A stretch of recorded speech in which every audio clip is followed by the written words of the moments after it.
Hello મિત્રો, કેમ છો? મજામાં?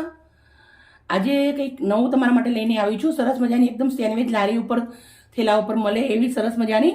તો સૌથી પહેલાં મેં 2 નંગ બટાકા લીધા હતા, બાફી લીધા છે. બાફ્યા પછી છોતરા નીકાળી અને આવી રીતના એને છીણી દીધા છે, કેમ કે આ છીણવા પહેલાં જરૂરી છે. ગાંઠ રહી જાય તો મજા ના આવે. હવે આપણે આદુ લસણ મરચાંની પેસ્ટ નાખવાની છે, 1.5 ચમચી એટલી. સમારેલી ઝીણી સમારેલી 2 નંગ ડુંગળી છે એ નાખવાની છે અંદર. પછી ઝીણા સમારેલા શિમલા મરચાં છે એ નાખવાના છે. 1 નંગ છે, ઝીણું ઝીણું સમારી દીધું છે. લીલા ધાણા છે એ નાખવાના છે, અડધી વાટકી. મસાલા કરીશું: 1 ચમચી લાલ મરચું, અડધી ચમચી હળદર, 1 ચમચી મીઠું. થોડી હિંગ પણ નાખી દઉં છું. હિંગ સરસ રહેશે. બટાકા છે ગેસ નહીં થાય. ઓરેગોનો નાખું છું 1.5 ચમચી એટલો.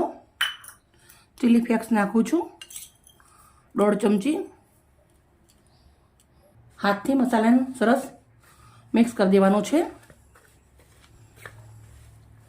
મસાલા બધા નાખ્યા પછી સરસ મજાનો માવો આવો એ રીતે એકદમ ફ્રેશ રેડી કરવાનો છે.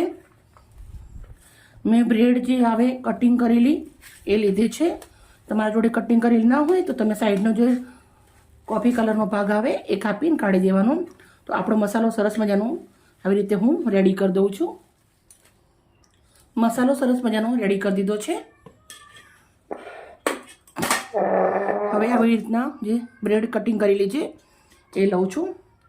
એના ઉપર આપણે ખાટી મીઠી ચટણી બનાવી છે મેં, એ પહેલાં લગાવવાની છે આવી રીતે.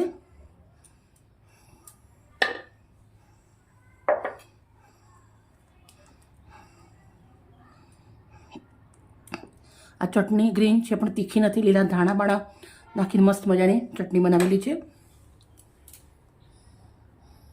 હવે આપણે જે મસાલો બનાવી રેડી રાખ્યો છે એ લગાવી દઈશું આના ઉપર. મિત્રો, સેન્ડવિચ તો બધા બનાવતા જ હોય છે. મોટી મોટી હોટલોના અંદર ઘરે બધા બનાવતા જ હોય છે. અને જેવી રીતના હું બનાવું છું એવી રીતના તમે બનાવજો, તમને બહુ જ સરસ લાગશે અને ખાવાની તો મજા પડી જશે. બસ આવી રીતના હાથની થોડી મદદ કરવાની છે. બીજી લેવાની છે. પછી આના ઉપર આપણે ચીલી સોસ લગાવું છું થોડો.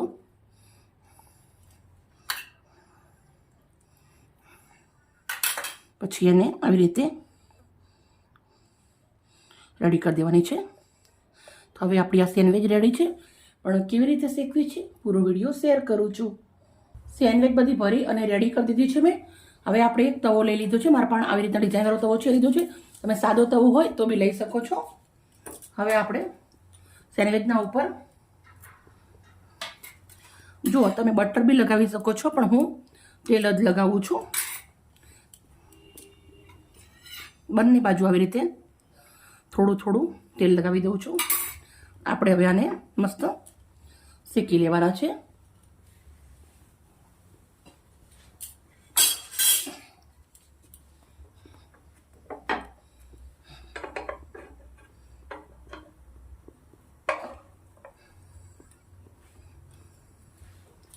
બંને બાજુથી સરસ મજાના ક્રિસ્પી થાય ત્યાર સુધી શેકી લેવાના. મિત્રો, અમારે મહેમાન જ્યાદા આવ્યા છે એટલે જાજા બનાવ્યા છે. તમે ઓછા હોય તો ઓછા બી બનાવી શકો છો. બંને બાજુથી મસ્ત ક્રિસ્પી કરી દેવાના છે. બંને બાજુ આપણે આવી રીતે ઉલટાવતું જવાનું છે. મસ્ત મજાનું ક્રિસ્પી થાય ત્યાર સુધી આને શેકી લેવાનું છે.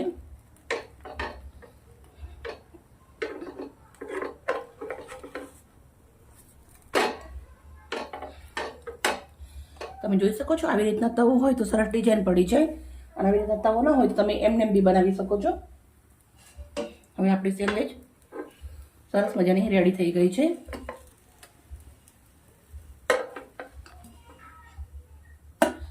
બધી જ સેન્ડવિચ હું આવી રીતે રેડી કરી દઈશ.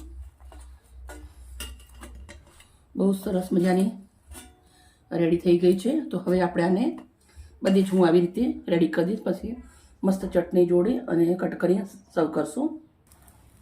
ઢકલાબંધ સેન્ડવિચ આપણી રેડી કરી દીધી છે. એકદમ ઓછા બજેટના અંદર ઘરના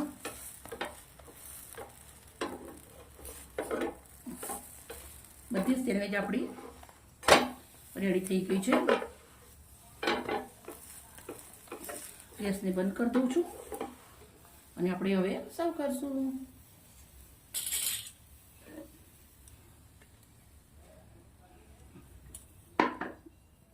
હવે આપણે એક સેન્ડવિચ આવી રીતે હું કટ કરી દઉં છું.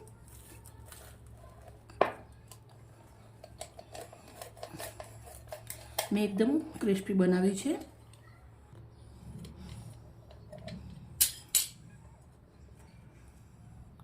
બહુ સરસ મજાની આપણી સેન્ડવિચ રેડી થઈ ગઈ છે. તો ચાલો હવે આપણે સર્વ કરી દઈશું. તો જે થાળીના અંદર રાખી છે એના અંદર જ હું રાખી દઉં છું.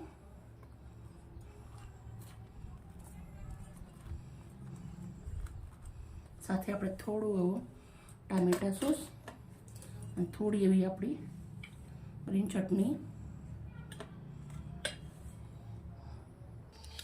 મિત્રો, અમારી વિડીયો મહેનત સારી લાગી હોય તો પ્લીઝ એક લાઈક કરજો. તમારા પરિવાર જોડે જરૂરથી બનાવી ખાજો. Okay, bye by.